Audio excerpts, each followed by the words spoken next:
Livingstone, and also on today's call to help provide technical questions is the Saskatchewan Health Authority Emergency Operations Commander Derek Miller.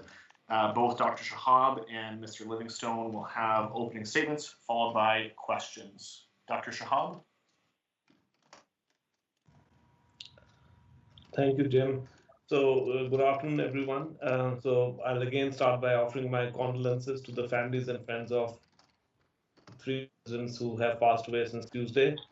Now, as we know, new measures have come into effect since Tuesday, and it's really important to now see what impact that will have on case numbers in Regina. It's a bit early to show impacts, and in fact, because we have more testing happening, we expect case numbers to rise over the next week or two before they stabilize and hopefully start coming down. We also need to recognize that while the bulk of the new cases in Regina are variants of concern, we are seeing increase in other parts of the province as well, especially in the south rural parts of the province. Weyburn area, Moose Jaw area is seeing an increase in case numbers and variants of concern. So this just reinforces that while we have significant measures in Regina right now, all of us, all throughout Saskatchewan, should continue to observe everything we've been doing, be very cautious even around household bubbles. We've had already, not just from the south, but from other parts of the province, situations where up to 3 households made a bubble of up to 10 people and then shared food indoors, and there was transmission, and 8 out of 10, 6 out of 10 people got COVID. So again, I think we need to be cautious, shield people who are older at high risk anywhere in Saskatchewan till they're vaccinated. And even though household bubbles are allowed, be very careful. Outdoors is better than indoors. Even indoors, if you can maintain your physical distance, be very careful about sharing food, even within your household bubble. I think that is a message for everyone, but especially, obviously, that's not possible in Regina right now, but great care in South Rural, also Moose Jaw area, Weyburn area as well. As you've seen throughout the last year, the bulk of the cases, even in Regina, continue to be young people, 18 to 49. These are the people who are out and about working public-facing jobs. And so it's no different with the variants of concern. The only difference, of course, is that young families with children in school, when you have something that's more transmissible, you just see very quick transmission from a workplace into a household and then into school and other workplaces if other people in the household are working in other settings. And that's what we are trying to get ahead of. So again, it's great that a lot of people are staying home as much as possible, seeking testing. The SHA has significantly expanded the testing capacity. And then obviously we need to keep a number of contacts as low as possible. As soon as we get tested, public health will ask us for a list of contacts we should have on hand so that contacts can be contacted right away to isolate. And I think that is going to be a key factor, reducing our interaction with other people outside of a household as little as possible, especially in Regina in indoor settings, and getting tested promptly so that close contacts can be followed up. With that, I'll just add that, Scott and Derek may have further information on that while all this is happening, of course, the vaccine program is moving ahead very quickly. I think the age for which you can now book is throughout Saskatchewan, that the vaccine program is designed to provide vaccinations to those at highest risk first. And so I really encourage all of us to watch out for the age range for which you are eligible to book, and either for yourself or your family, friends, parents, and book for yourself or your parents who may need assistance in booking as soon as you or your parents become eligible by age, because that is a key thing in our race against time, against the variants of concern. So with that, I'll stop. Thank you. Thank you, Dr. Shahab. We'll turn it over to Scott Livingstone. Thanks, Jim. Before we begin, I'd like to, with Dr. Shahab, also express my condolences to the families that lost loved ones in the last few days to COVID. Each day, like all of you, I'm saddened to see another loss of life in the province due to this virus. It's a heavy reminder for all of us about the costs that come with our fight against this deadly virus. We need to remember that despite the hope that's created by the vaccine, it's still critical, and we continue to take necessary precautions against the spread, not only of COVID-19, but even now more so because of its variants. It certainly has been a challenging year, and these past few weeks, we are being tested in a way that we have not been tested through the pandemic. We are all tired, Saskatchewan residents and healthcare workers alike. Challenging us even more is the virus, through the variants of concern, is getting smarter and faster. It's doing its very best to work around our defenses and testing our system in a way, like, as I said, that we've not yet seen. We're seeing rising cases that are placing severe strain on our capacity of the healthcare system, both to deliver COVID and non-COVID care. We expect admissions to continue to rise across the province, and in Regina, where we're already seeing it, we're in the middle of this battle. Here, we're seeing all members of our healthcare system and community tested to its limits. Patients that are in Regina hospitals because of COVID-19, including 16 in the ICU. Of those 60 patients, 39 have tested, 15 of the 16 patients currently admitted to ICU. What else is changing for the system with the variants is age. Of the 35 ICU admissions in the last month in Regina, only a single individual has been older than the age of 70. And half of the last 10 ICU admissions were for those under the age of 40. Our teams in Regina are tackling this both with our defensive and offensive strategies, and we continue to care for both COVID and non-COVID patients. We have opened an additional 12 ICU beds for patients in Regina to care for that increasing demand of COVID patients coming through our door. But it's also a reminder that the demand for healthcare services on all fronts does not stop because of the COVID surge. We're working to move a number of patients who no longer require specialized tertiary care to our rural hospitals where their care needs can be met to help meet our surging demands in the tertiary centers.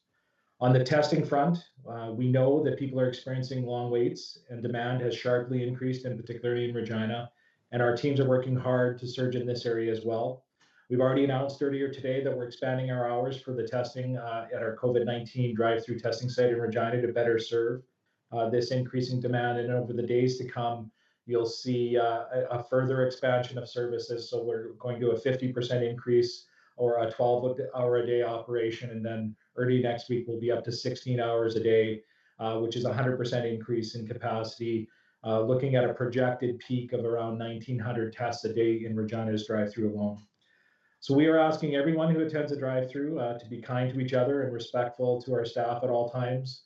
They are working as hard and as fast as possible to get you through that testing line. We are also modifying some of the other processes in Regina to better balance between who's being directed to the drive-through versus some of our booked appointments that are available to help manage growing demand. And we're also looking at a number of opportunities to do pop-up clinics around the city with point-of-care testing equipment to further expand capacity at other locations across the city and make it more convenient for people to access testing. We have been reaching across to our teams provincially to help support Regina with contact tracing to make sure we're meeting all targets, and we are. And while we surge to prepare our hospitals and shore up testing and contact tracing resource, we simply cannot lose sight of the key tactic in our book, and that's our immunization program. We are taking the sort of springboarding off the success of the Regina drive-through for AstraZeneca and seeing how we can spread these types of drive-through clinics across the province. As you know, from March 14th to the 22nd, over 16,000 residents and healthcare workers received the AstraZeneca vaccine at the Regina drive-through vaccination site. The feedback we have received to date has been overwhelmingly positive, although we know we're not perfect and we hope to make improvements as we restart the Regina drive-through as vaccines become available and put other drive-throughs in place soon. Overall, our success with the drive-through has certainly garnered attention from other healthcare systems across the country because of the speed in which it worked. And healthcare workers across our system really stepped up to support the implementation of that drive-through. On the site, those staff often arrived with very short notice and stayed late to ensure that those in line received their vaccine in a timely fashion. I'm very, very proud of those teams, not only in Regina, but across the province, who are coming to work every day, working under immense pressure to deliver care under extraordinary circumstances. And they have now been doing that for more than a year. So I want to close by saying thank you to all our healthcare teams across the province who are working on all fronts. We know you are tired. We know our patients and residents are tired, our families are tired, everyone is tired, but we're almost there. We need to win this battle with COVID through containing the virus and through our immunization program, and we need everybody's help to buy in and get vaccine in the arms of people across this province as quickly as possible. We need people to continue to limit their bubbles wherever possible, stay home when you can, wash your hands regularly, wear a mask in public, and please, please, please get your vaccine when it's your turn. Help us make the final push across the goal line and get back to the life that we actually all miss dearly. Thank you. Thank you, Mr. Livingstone. Thank you, Dr. Shahab. A reminder to ask a question, please use the raise hand feature that is at the top right of the screen, and I will prompt you when it is your turn to raise a question. We'll start with Mark Smith with CTV Regina. Mark, you can now unmute yourself to ask a question. Hi, how concerned are we with the rising variant cases that you said are in the South Central and Southeast? Are we at the point where those areas may need to have restrictions tightened on them as well to slow down the spread? Yeah, thanks. So that's a really critical point that we are watching very closely. Obviously, throughout Saskatchewan, we saw our overall numbers come down. Then we saw variants of concern initially pop up in Regina and Saskatoon for a variety of reasons, which you can't always explain. They progressed very rapidly in Regina, not in Saskatoon, and now we're in a situation where we are seeing a significant increase in cases, necessitating more stringent measures in Regina. We expected that communities close to Regina would be impacted. So as you know, many of the communities close to Regina are covered by the current public health order. But it makes, while we are seeing variants of concern pop up throughout Saskatchewan, we are seeing a bit of an increase in new cases, as well as new cases that are variants of concern in two communities, especially Weyburn and Moose Jaw. So I'm in constant touch with medical health officers in those who are responsible for those jurisdictions. They are having discussions with their city councils and watching closely what are the transmission patterns. Again, if you see a number of cases that are linked to a particular outbreak, that can be somewhat reassuring. But if you see lots of cases, either waves of concern or otherwise, that are not linked to one another, that speaks to uncontrolled community transmission. So if we start seeing that in any community, unfortunately, we would have to think of further progressive measures in any specific community that is impacted similar to Regina. But obviously, that's something we need to watch very closely. And we are not alone in this in Saskatchewan. As you know, most jurisdictions in Canada are seeing a significant resurgence this spring, primarily driven by variants of concern, just like we are. Same is the case in many parts in the US and in Europe. So we are not unique by any means in this situation. Do you have a follow-up, Mark? You can unmute. Yes. How much pressure, Scott, you touched on it a bit, but how much pressure is being put on the hospital system in Regina with the rising case numbers? And you mentioned the scale up that you guys have done. Are any more steps going to be needed as case numbers and hospitalizations continue to go up?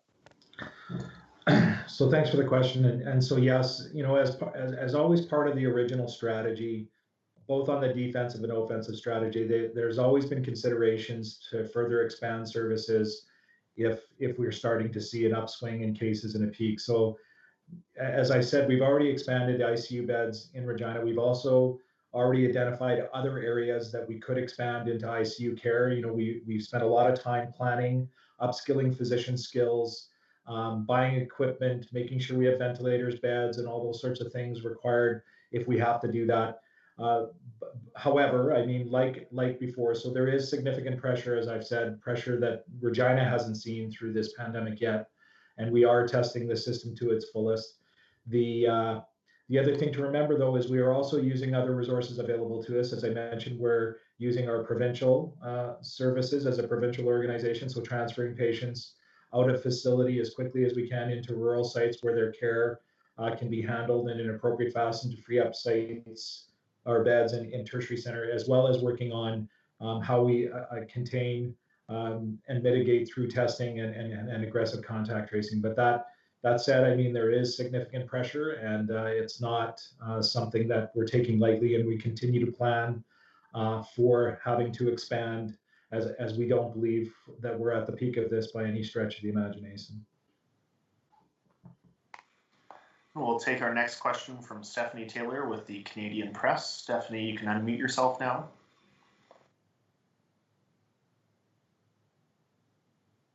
Hi, thank you. To Scott, why is 811 referring people in Regina seeking testing to the drive-through clinic versus booking appointments? So it's a good question, Stephanie. I'm just going to go back to about a year ago when we originally set up 811 to triage all incoming individuals with COVID symptoms. And then in July 14th, when we opened up the system to each and every person as well, whether they had symptoms or not.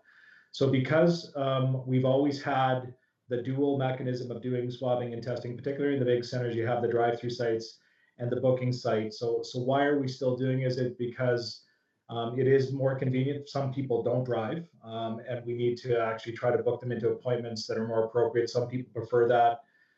811 has maintained that role. And one of the things that we're doing with the triage right now, Stephanie, is because it was because of the success and the popularity of the drive-through clinics, the vast majority of people were being referred directly to the drive-throughs for months and months now, because we still have, as I said, have such a wide open testing platform for anybody with symptoms. As we're getting into this surge, we're going to be using a different script in Regina, so that we're not going to be referring as many folks directly to testing at the drive-through. We'll actually divert as much as we can to the clinic-based tests, just to help mitigate some of the waiting times at the drive-through center. With 4 to 5 hour waits at the drive-through clinics, people calling 811, being told they could wait upwards of, a week or so to get a test, and people turned away yesterday when the drive-through clinic had to close an hour early. Why wasn't more testing capacity put in place several weeks ago when the Ministry of Health first started to sound the alarm over variants of concern, versus why are we doing it now why are we doing this now, and why wasn't this done earlier? Well, Stephanie, I would say it was done early. The surge plans have always been in place, and over the last 3 days, we've seen some of the highest numbers of testing throughput in Regina, with limited hours. Like, the hours have been, we're only running that one shift from like 11:30 to 7. We are expanding that today. We're going to expand it before the weekend to 12 hours and actually gear up that testing. And we've already will be building more capacity than what we've seen over the last 3 days. And as I said, we're doubling that capacity within less than a week. These people that are working in the testing assessment center are cross-trained. So one of the things that we have is we have a cross-trained staff, so that we can use them both for immunization, we can use them for the testing and swabbing centers, but also these are, in many cases, highly skilled individuals that we're also using in the facilities to backfill some of the outbreaks. So we've always had the plans in place. We're executing them because over the last 3 days, we've exceeded the capacity at the drive-through, and that's why we're increasing capacity immediately to deal with those volumes. Thanks very much. We'll take our next question from Lynn Geisbrecht with the Regina Leader-Post. Lynn, you can unmute yourself now. This one's probably for Scott. How concerning is it to see that many younger people ending up in hospital now? And does this put more strain on the healthcare system than with elderly patients? I understand sometimes younger people, if they end up in ICU, can spend more days there than elderly patients. Well, certainly to see anybody in ICU is a concern, but with the younger patients, then we are seeing that, and that Susan Shaw has done a number of interviews today talking about our ICU capacity, and in particular, both Dr. Shahab and Susan have talked about some of the things we're seeing with the younger patients. As you're right, they're staying in ICU longer because they're able to fight, because they're healthier individuals than some of the older individuals that were hospitalized, put in ICU, and unfortunately had passed. So yes, it is a concern. It's not something that is a big surprise given what we're seeing in other jurisdictions. And Dr. Shahab talked about this earlier in the week with a younger group of people contracting the disease because, in particularly because we've been vaccinating aggressively our most vulnerable individuals, 80 plus, and as you know, getting down into the 70 plus as well. So that is protecting many of the residents across this province. It's protecting our long-term care residents. Anecdotally, we've seen 226 infected long-term care residents in early January 17th, and today I think there's less than 11 cases in long-term care. But certainly it is a concern, and it's why we've expanded capacity in Regina and have identified other areas for expansion because we expect we're going to see more cases over the next few weeks. Just one thing that I would like to add to that is that I think we need to recognize that while, obviously we have had a long year already with COVID, many months we've had low number of cases, like over the summer last year, we could do a lot of things. And then we had a second wave. We slowed things down, but generally kept them open. But Regina, especially now, I think we need to be extremely careful because B117 is more transmissible and it's also more virulent. So it's 70% more transmissible and it's 30% more virulent. So even for young people where the risk of hospitalization and death was much lower than elderly, the elderly 80 plus thankfully are now well protected with the vaccine, increasingly 70 plus, and then 60 plus will be well protected 3 weeks after the first dose. But the young still have to get vaccinated. And already in Regina, while many things are slowing down, we have received numerous complaints over the last few days from gyms that although they are able to function very carefully with ROS guidelines, we have received numerous complaints, for example, about no physical distancing, poor compliance with protocols. And, even young, healthy people can get seriously ill and unfortunately end up in ICU or worse with COVID. It's less common, but with B117, that is certainly what I've seen in the UK. And so I think everyone needs to be extremely cautious. And for all of us, minimizing indoor contacts, wearing your best mask if you have to be out and about because of work or other reasons is going to be critical for the next little while. You have a follow-up question, Lynn? Yes. You mentioned DriveThru Clinics starting up in other places across the province too. Where exactly are we looking at putting those and how quickly could those be up and running? So I'll start the answer, Lynn, and Derek's on the line so he can provide some more information. But as the Premier announced last week, the 3 other sites besides Regina that are quickly expanding to drive-thrus are Moose Jaw, Yorkton, and Saskatoon. Many of the other drive-thru sites that are planned, and again, everything we bring up is going to be based on vaccine supply coming. But we have a number of other drive-thru clinics planned, but they're planned in more seasonal locations, so they're not indoor. So as the weather gets warmer, you'll see more popping up. But those 4, the continuation of the Regina, Saskatoon, Yorkton, and Moose Jaw will be the next 3 up and running. And Derek, do you want to give Lynn an idea of when those clinics will come up and running? I know it's dependent upon vaccine supply coming, but can you give her an idea, please? Yeah, thanks, Scott. So the drive-thrus that we're planning right now are mainly coming online, most of them in early April. There may be, depending on vaccine supplies over the coming week, we may be able to open a drive-thru in the last week of March, but predominantly through April. We have a number of drive-thrus that are in buildings, similar to what we saw in Regina, and it'll be a similar setup in Saskatoon. But many of the sites are more seasonal, and they'll be set up in parking lots, probably with tentage or other kinds of semi-permanent structures to take us through the spring and into the summer months. So more information will be coming in terms of opening of drive-thrus as vaccine supplies are firmed up over the next week or so.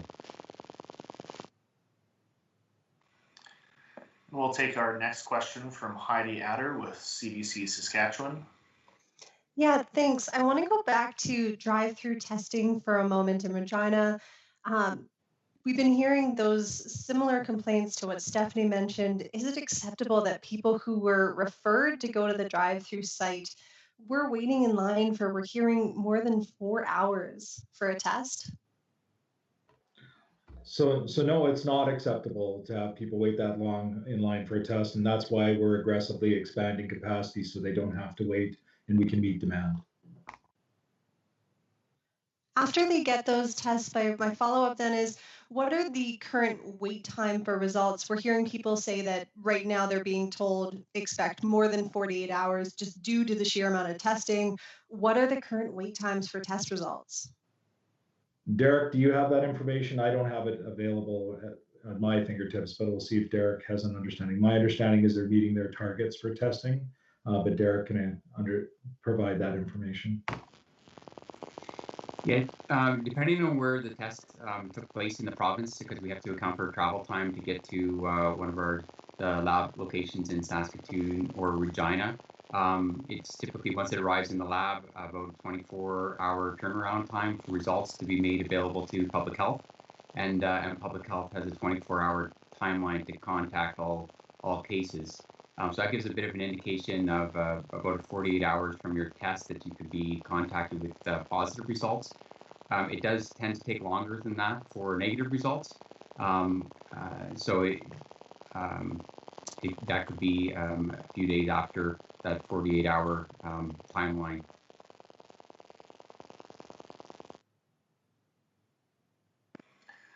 And we'll take our next question from Laura Fominov with CKOM. You can unmute yourself now, Laura. Thank you.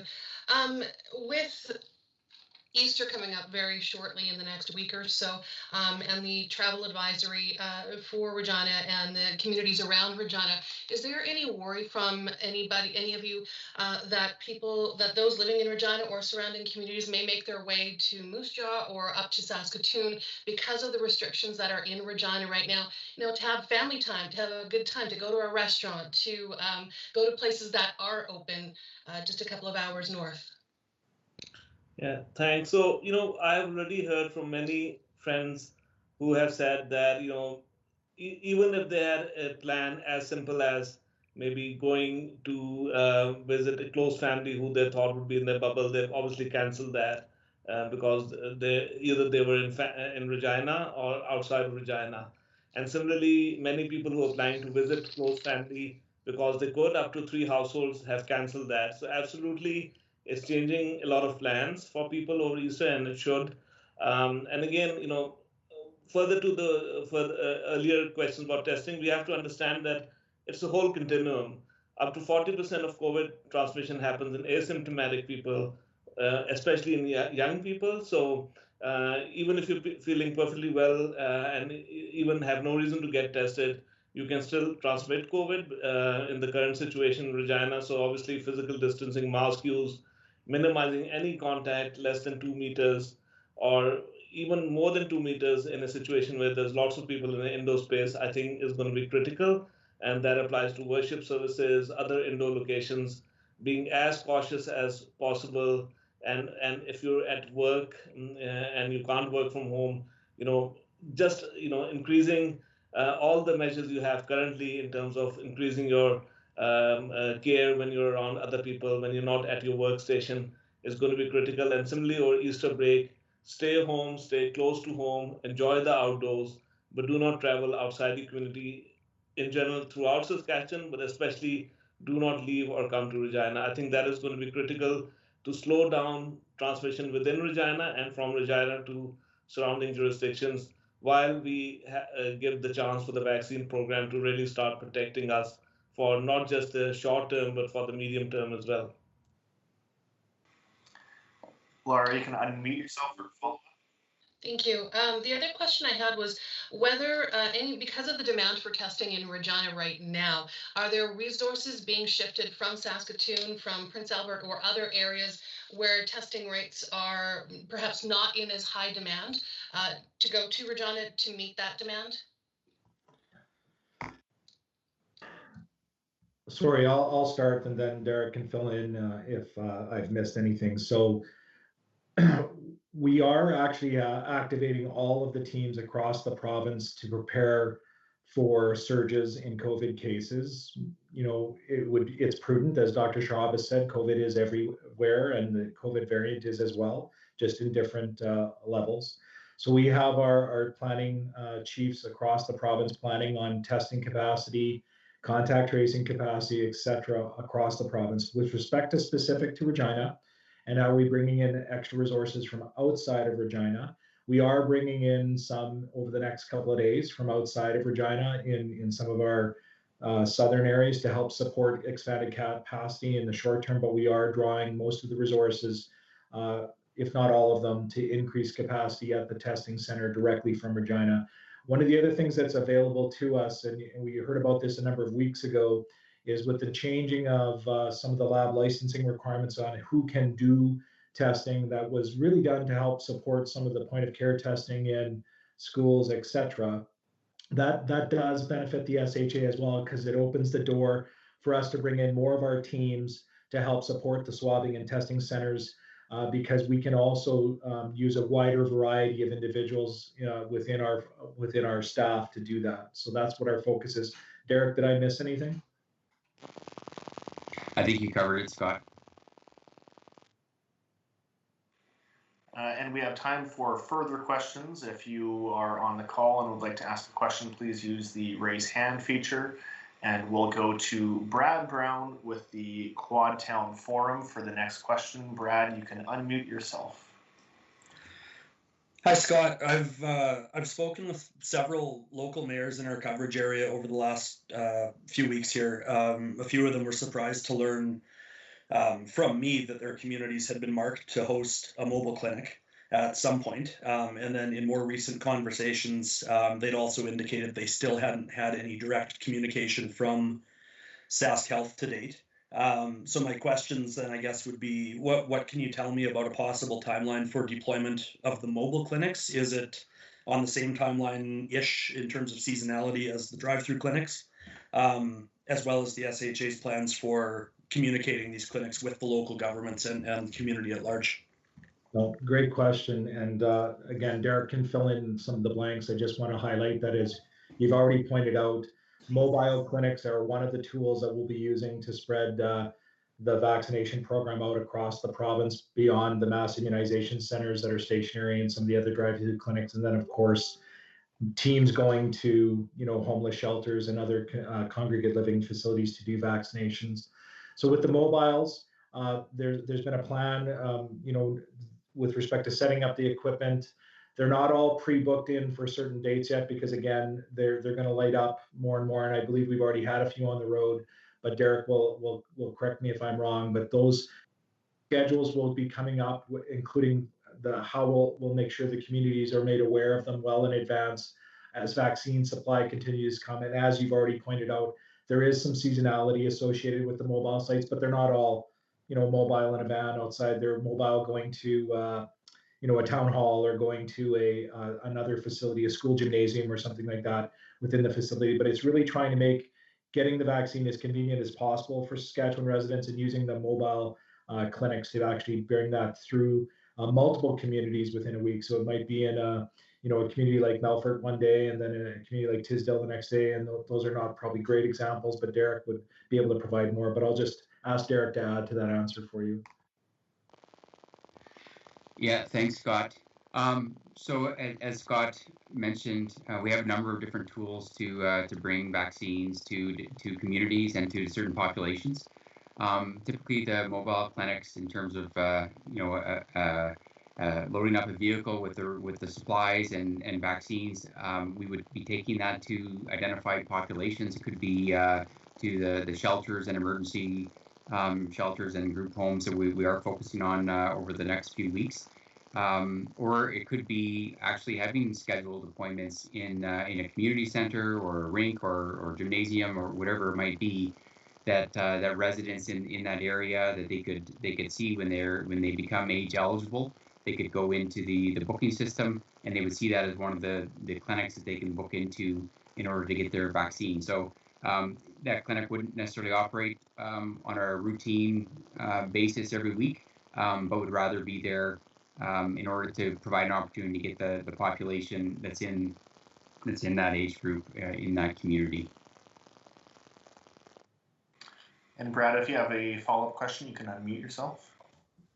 Yeah, thanks, guys. My only other question, I guess, would be: are the mobile clinics and their locations set in stone, or is there some fluidity, I guess, with where the locations might be? For example, if you guys, if the numbers are showing that there's been a tremendous uptake already on immunizations in Vibank, Odessa, Montmartre, and Glenavon, for example, that you might redeploy and not ultimately end up hosting a mobile clinic in one of those smaller communities and move it elsewhere where there's more need. So exactly right. As we move through the program, our goal with setting up the appointment-based booking now, today I think we're at 126,000 appointments booked out. Today I think we did almost 15,000. What we will do is, and have been doing, is trying very best to distribute that fairly across all clinics in the province, so the province residents have access in a fair and transparent way based on their age grouping and other factors that are included. So exactly right. As we move more into the immunization program and see communities filling up clinics quickly or not filling them up quickly, we will have the ability to be flexible to move mobile clinics to where we're seeing demand. And that's part of the flexibility. I do want to just add to the answer to your first question around how are we communicating with mayors, reeves, municipal leaders, but we hold regular town halls for those individuals. They're all invited to get regular updates on what's happening across the COVID response, including the immunization program. So beyond direct reach outs and public service announcements, we do have a forum that we have created for municipalities to share this information on a regular basis.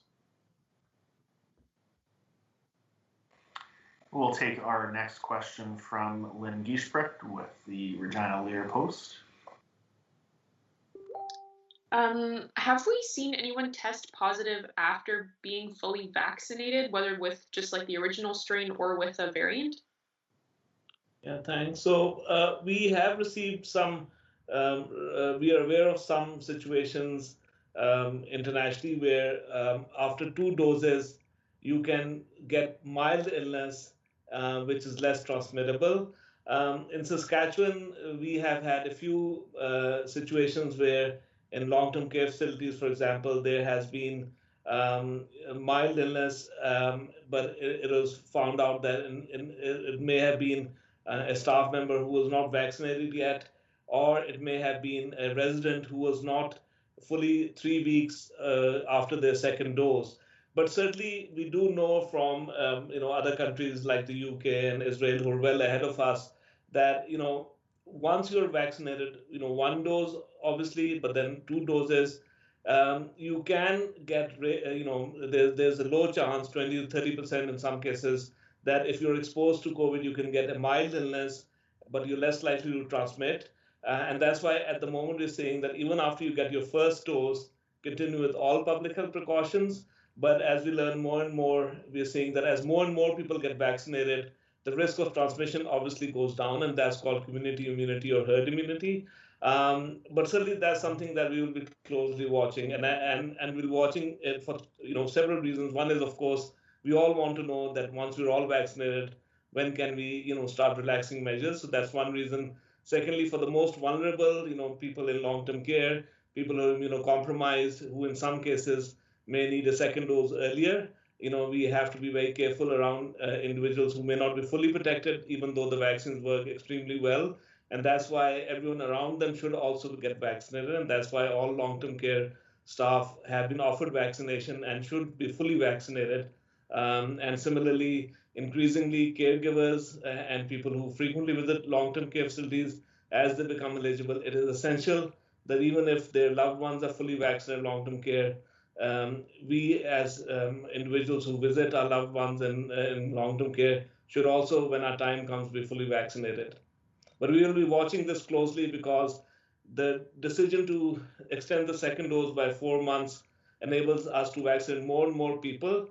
But if we see situations with people who, because of age or underlying risk factors are more susceptible to get COVID after one dose, that will be a signal to give the second dose earlier in such situations. And so we are watching this closely, as is NACI.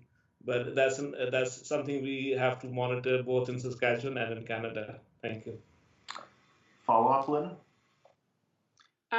Yeah, switching a little bit here. But with so many people in Regina getting vaccinated through the drive-through, is there a chance that Regina's vaccine booking could move to an earlier age faster than the rest of the province, just to keep available appointments full?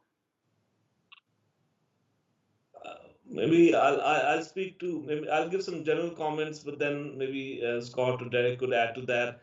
I think generally what we did was we pivoted a bit to Regina to address the surge. And so in Regina, everyone 58 and older was able to get a vaccine through the drive-through. But I think bookings province-wide are moving down fairly quickly. I think it's 65 and then opening at some point to 62 and older. So they are moving down very quickly as well. And then if you went to the drive-through and had a booking as well, you were supposed to cancel that booking. And so if people have not done that, they should, because that frees up space for others. Obviously, in the far north, you can already book not through the online booking system, but by calling. Everyone can book 50 and older. So actually, the vaccine program is moving quickly through age groups in any case. But I'll maybe see if Scott and Derek have further comments on this. But I just want a small correction in that right now they're booking into 62-year-olds and plus. So we were already down provincially to the 62 of the healthcare workers that have been prioritized, as well as the extremely vulnerable is where we're focused today and seeing lots of appointments booked. To Dr. Shahab's point, everybody got a vaccine at AstraZeneca. If they had another appointment, because they were able to get the vaccine quicker, should have canceled those appointments, and many did. And those appointments have been redeployed. With respect to, is there an unevenness? I mean, it's hard to answer that question completely because there's different uptakes across the province. We've opened up clinics to 65 plus and 62 plus across the province, but not everybody is moving in there as quickly into booking their appointments. So that's another variable to keep factored in. But I'll just turn it over lastly to Derek, who watches these numbers regularly, if he has any comments about the age range. But because we're already at 62 plus province-wide, we're pretty close. And although we've administered a lot of AstraZeneca vaccine, it's nowhere near what would be required to vaccinate the individuals in those 58 plus age groups in Regina. So go ahead, Derek. Yeah, thanks, Scott and Dr. Shahab. The only thing I'll add is that we do watch on a daily basis our fill rates for the booked appointments that we have across the province, and we're very sensitive to how far out we're booking as a measure of the uptake, and also where we may not be having a fully booked appointments, and how far out is that line where we might be having a hard time to fill appointments. So we are watching that very closely. We haven't seen yet the impact in Regina. We'll probably be able to see that over the next week or so. But as mentioned, as we're progressing through the age group so quickly, things may just kind of level out as we move forward. And we'll take our last question from Laura Fominov with CKOM. Mr. Livingstone, you mentioned when you were giving all the figures about ICU admissions and so forth earlier that half of the ICU admissions were under the age of 40 right now. Do you know whether there are any of those admissions that are under the age of 20, like children or teenagers?